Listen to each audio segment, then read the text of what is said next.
All right, time for another little update.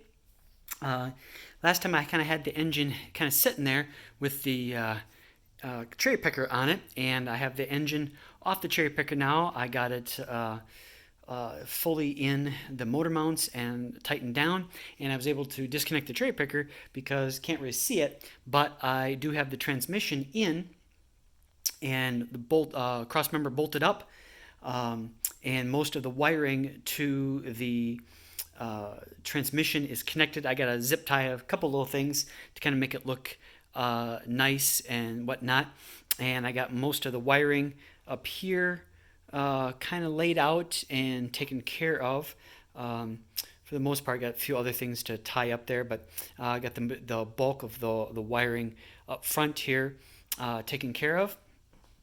I did also get the shifter fully in place, so then with the transmission, so I was able to get that back in. As you can see, there is the shifter from the MGW short throw shifter sticking up there with the ball on it, and so then I was able to get all of that put back together.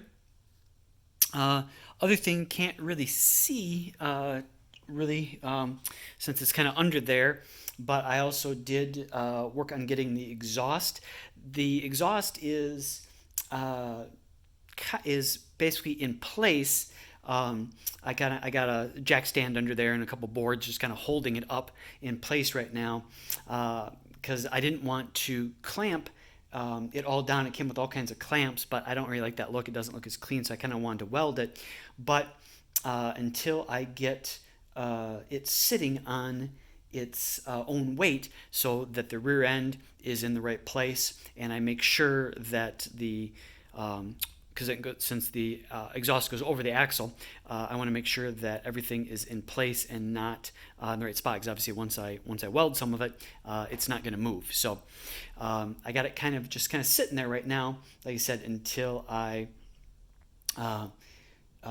ordered some stands, race ramp stands, basically that are kind of like a little cradle for the tires.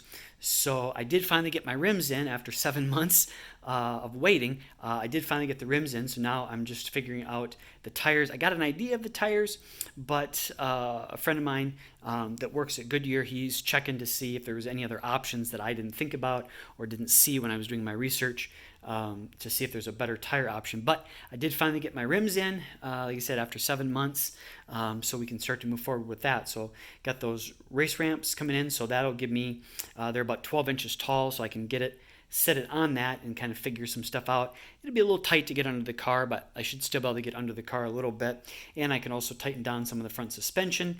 BMR said not to do that until it was kind of sitting on its own weight, so I haven't really been able to finish doing that. The other thing I was working on is I did get the VMP new fuel rails in, as you can see there. They're kind of just sitting there right now. I haven't put them in yet. I got to put a little lube on the O-rings, and then I can put them down in. But I did get the fuel rails from VMP assembled, and also got things mostly lined up for the return style fuel system. There you can see the gauge for the return style fuel system hooks into the ramps or the rails. I had some issues with that. It took me a little while to figure that out. The instructions for VMP, there really wasn't any, and the couple of videos they have for the return style fuel system are not really meant for the GT500, so things don't exactly line up with what they say and what happens. But I think I have a configuration that's going to work. The only thing I'm concerned about, which I won't know until I get the blower on, is with the supercharger on and the elbow for the cold air is going to be right next to over there next to the return style fuel system, the return system with the gauge on it showing the pressure, the fuel pressure, so the valve. So I'm not sure if that's going to work or not. So once I get the supercharger on, then I can check that and see if that will make it or not. So that's kind of where we are at with things. So making some progress, a little bit at a time. Like I said, getting the rims in was a big thing because now I can get the tires and then get it down.